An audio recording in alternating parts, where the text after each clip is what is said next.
Friends, welcome back to my channel. ನಾನು ನಿಮ್ಮ ಪ್ರೀತಿಯ ಸೌಮ್ಯ. ಇದು ಸೋಮವಾರದ ಒಂದು ವ್ಲಾಗ್ ಆಗಿರುತ್ತೆ. ಇದು ಆಲ್ರೆಡಿ ನವಂಬರ್ ಮಂತಲ್ಲಿ ಮಾಡಿರೋ, ಲಾಸ್ಟ್ ವೀಕಲ್ಲಿ ಮಾಡಿರೋಂಥ ಒಂದು ವಿಡಿಯೋ. ಸ್ವಲ್ಪ ಲೇಟಾಗಿಯೇ ಪೋಸ್ಟ್ ಮಾಡ್ತಾ ಇದ್ದೀನಿ. ಇವತ್ತು ಸೋಮವಾರ ಆಗಿರೋದ್ರಿಂದ ಮನೆಯಲ್ಲಿ ವಾರ ಪೂಜೆ ಎಲ್ಲ ಇರೋದ್ರಿಂದ ಬೆಳಿಗ್ಗೆ ಬೇಗ ಎದ್ದೆ. ಇನ್ನೂ ಸ್ವಲ್ಪ ಕತ್ಲೆ ಥರನೇ ಇತ್ತು. ಎದ್ದ ತಕ್ಷಣ ಫಸ್ಟ್ ಬಾಗಿಲು ಕಸನೆಲ್ಲ ಗುಡಿಸಿ ಬಾಗಿಲೆಲ್ಲ ಒರೆಸ್ಬೇಕು. ಹಾಗಾಗಿ ಫಸ್ಟ್ ಬಾಗಿಲು ಕಸನೆಲ್ಲ ಗುಡಿಸ್ತಾ ಇದ್ದೆ. ಹಾಗೆಯೇ ಸ್ನಾನಕ್ಕೂ ಕೂಡ ನಾನು ನೀರು ಒಲೆಗೆಲ್ಲ ಹಸಿಬಿಟ್ಟು ನೀರೆಲ್ಲ ಕಾಯೋದಕ್ಕೆ ಕೂಡ ರೆಡಿ ಮಾಡಿಬಿಟ್ಟು ಆನಂತರ ನಾನಿಲ್ಲಿ ಹೊಸ್ಲಿಗೆಲ್ಲ ಅರಿಶಿನ ಕುಂಕುಮ ಹಾಕಿ ರಂಗೋಲಿ ಹಾಕ್ತಾಯಿದ್ದೀನಿ. ತುಂಬ ಸಲ ಹೇಳಿದ್ದೀನಿ, ಈ ಒಂದು ಮನೆಯಲ್ಲಿರುವಂಥ ಬಾಗಿಲು ಬಂದು ಟೈಲ್ಸಲ್ಲಿ ಇರೋದ್ರಿಂದ, ವೈಟ್ ಕಲರ್ ಟೈಲ್ಸೇ ಇರೋದ್ರಿಂದ ರಂಗೋಲಿ ಎಲ್ಲ ಹಾಕಿದ್ರೆ ಅಷ್ಟೊಂದು ಏನೋ ಚೆನ್ನಾಗಿ ಎದ್ದು ಕಾಣೋದಿಲ್ಲ. ಹಾಗಾಗಿ ತುಂಬ ದೊಡ್ಡ ರಂಗೋಲಿ ಎಲ್ಲ ಬಿಡೋದಕ್ಕೆ ಹೋಗೋದಿಲ್ಲ. ತುಂಬ ಸಿಂಪಲ್ಲಾಗಿಯೇ ಜಸ್ಟ್ ಬಾರ್ಡರ್ ರಂಗೋಲಿಗಳನ್ನ ಬಿಟ್ಕೋತೀನಿ. ಹಾಗೆಯೇ ಹೊಸ್ಲು ಕೂಡ ನಾನು ಬ್ರೌನ್ ಕಲರ್ದು ಪೇಂಟ್ನ ಮಾಡ್ಕೊಂಡಿದ್ದೀನಿ. ಹಾಗಾಗಿ ಹೊಸ್ತಿಲಿಗೆ ಕೂಡ ರಂಗೋಲಿನ ಹಾಕೋತೀನಿ. ತುಂಬ ಚೆನ್ನಾಗಿ ಕಾಣುತ್ತೆ ಹೊಸ್ತಿಲಿಗೆ ರಂಗೋಲಿ ಹಾಕೋದ್ರಿಂದ.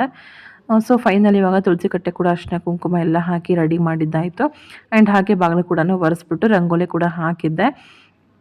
ಇವತ್ತು ಕಡೆ ಕಾರ್ತಿಕ್ ಸೋಮವಾರ ಆಗಿರೋದ್ರಿಂದ ಸ್ವಲ್ಪ ದೀಪ ರಂಗೋಲಿ ಎಲ್ಲ ಬಿಟ್ಬಿಟ್ಟು ರಂಗೋಲಿ ಹಾಕಿದ್ದೆ. ತುಂಬಾ ಚೆನ್ನಾಗಿ ಕಾಣಿಸ್ತಾ ಇತ್ತು. ಈ ರಂಗೋಲಿ ನಿಮಗೇನು ಅನಿಸ್ತು ಅಂತ ಹೇಳಿ ಕಮೆಂಟ್ ಮಾಡಿ ತಿಳಿಸಿ. ಆ್ಯಂಡ್ ಹಾಗೆಯೇ ಇವತ್ತು ಸೋಮವಾರ ಸ್ಕೂಲು ಕೂಡ ಇದೆ. ಹಾಗೆಯೇ ಒಂದು ಫಂಕ್ಷನ್ ಕೂಡ ಇದೆ, ಅದಕ್ಕೂ ಹೋಗಬೇಕು ನಾನು.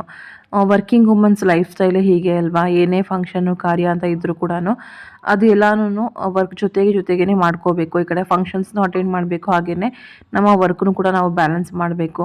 ತುಂಬ ಜನ ವರ್ಕಿಂಗ್ ವುಮೆನ್ಸ್ಗೆ ಇದೇ ಥರ ಲೈಫ್ ಸ್ಟೈಲ್ ಇರುತ್ತೆ ಅಂತ ಅಂದ್ಕೊಂಡಿದ್ದೀನಿ ನಾನು. ಆಲ್ಮೋಸ್ಟ್ ಯಾರೆಲ್ಲ ವರ್ಕಿಂಗ್ ಲೇಡೀಸ್ ಇದ್ದಾರೋ ಅವರೆಲ್ರಿಗೂ ಕೂಡ ಹೀಗೇ. ತುಂಬ ಹತ್ತಿರದವರು ಅಂತ ಸಂಬಂಧಿಕರು ಅಂತ ಅಂದಾಗ ಫಂಕ್ಷನ್ಗಳಿಗೆ ಹೋಗಲೇಬೇಕಾಗಿರುತ್ತೆ. ಹಾಗೆ ನಮಗೆ ಡ್ಯೂಟಿನಲ್ಲೂ ಕೂಡ ರಜಾ ಸಿಗೋದಿಲ್ಲ, ಅಲ್ಲೂ ಕೂಡ ಹೋಗಬೇಕಿರುತ್ತೆ. ಎರಡನ್ನೂ ಹೇಗೆ ಬ್ಯಾಲೆನ್ಸ್ ಮಾಡ್ತೀವಿ ಅಲ್ವಾ. ಹಾಗೆ ಇವತ್ತು ಕೂಡ ನಾನು ಎರಡನ್ನೂ ಹೇಗೆ ಬ್ಯಾಲೆನ್ಸ್ ಮಾಡಿದೆ ಅನ್ನೋದನ್ನು ನಾನು ಇಲ್ಲಿ ವಿಡಿಯೋನ ಶೇರ್ ಮಾಡ್ತಾ ಇದ್ದೀನಿ.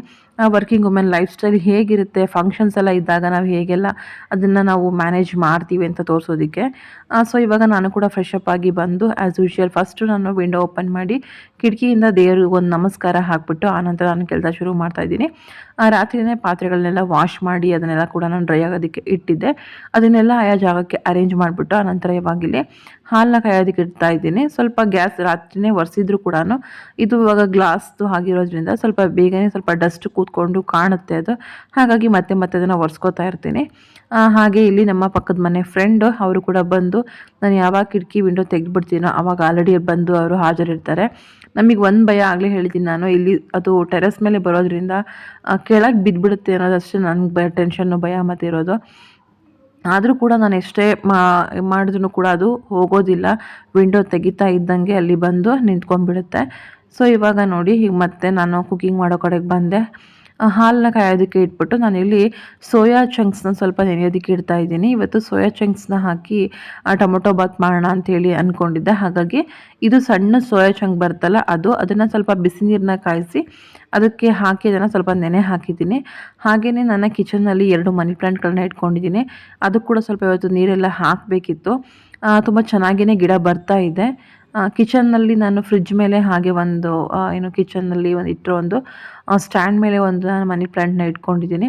ಅದನ್ನು ಆವಾಗವಾಗ ಸ್ವಲ್ಪ ಈ ಥರ ಲೀಫ್ಗಳ ಮೇಲೆ ನೀರು ಹಾಕೋದ್ರಿಂದ ಅದ್ರ ಮೇಲೆ ಏನೋ ಡಸ್ಟ್ ಎಲ್ಲ ಕೂತಿದ್ರು ಎಲ್ಲ ಕೂಡ ಹೋಗುತ್ತೆ ನೀಟಾಗಿ. ಅದು ಎಲೆ ತುಂಬ ಶೈನಿಂಗಾಗಿ ಕಾಣುತ್ತೆ.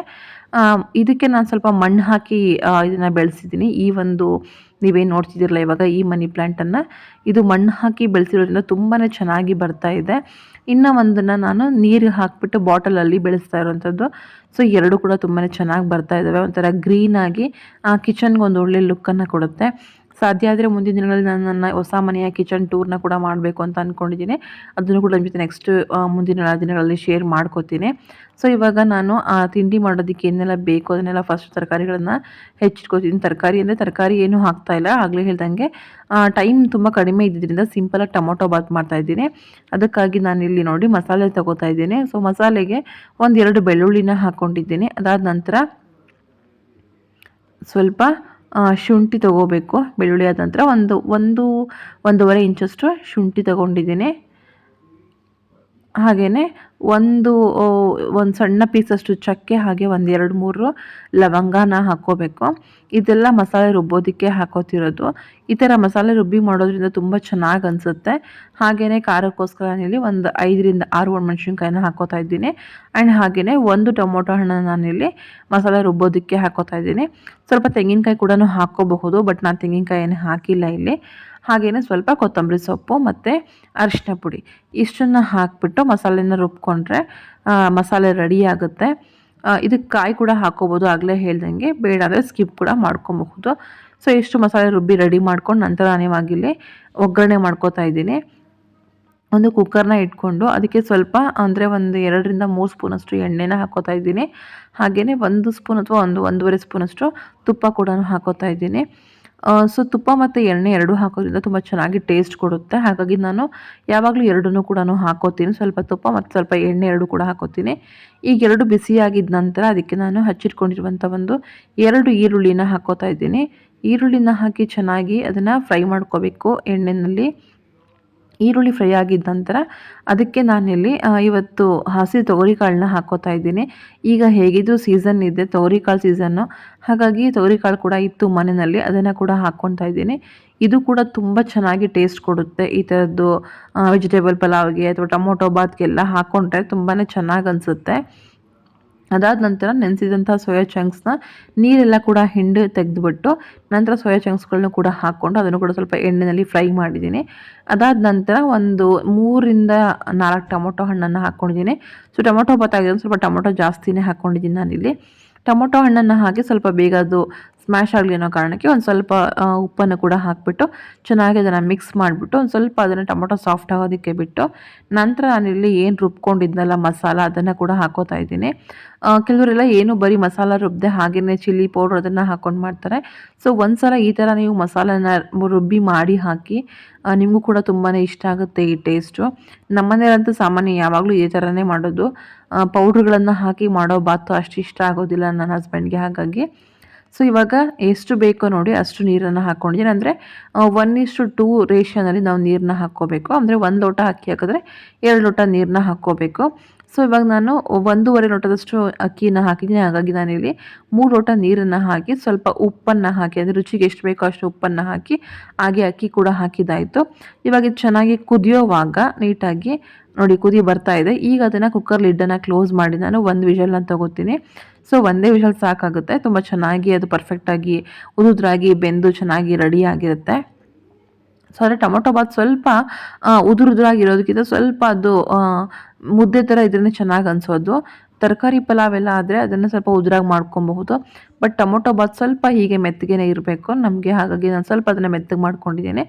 ಸೊ ಫೈನಲಿ ನೋಡಿ ಸೋಯಾ ಚಂಕ್ಸು ಹಾಗೆ ಹಸಿ ತೊಗರಿಕಾಳನ್ನು ಹಾಕಿ ಮಾಡಿರುವಂಥ ಟೊಮೊಟೊ ಬಾತು ರೆಡಿ ಆಯಿತು. ಈಗ ನಾನು ಡಬ್ಬಿಗೆ ಹಾಕ್ಕೋತಾ ಇದ್ದೀನಿ. ನನಗೆ ಮತ್ತು ನನ್ನ ಮಗನಿಗೆ ಇಬ್ಬರು ಕೂಡ ಡಬ್ಬಿಗೆ ಪ್ಯಾಕ್ ಮಾಡ್ತಾಯಿದ್ದೀನಿ. ಸೊ ಪ್ಯಾಕ್ ಮಾಡಿಬಿಟ್ಟು ನಂತರ ನಾನು ಕೂಡ ಸ್ಯಾರಿ ಎಲ್ಲ ಹಾಕ್ಕೊಂಡು ರೆಡಿ ಆಗಬೇಕು. ಇವತ್ತು ಆಗಲೇ ಹೇಳ್ದಂಗೆ ಒಂದು ಫಂಕ್ಷನ್ ಅಂತ ಹೇಳಿದೆ ಅಲ್ಲ.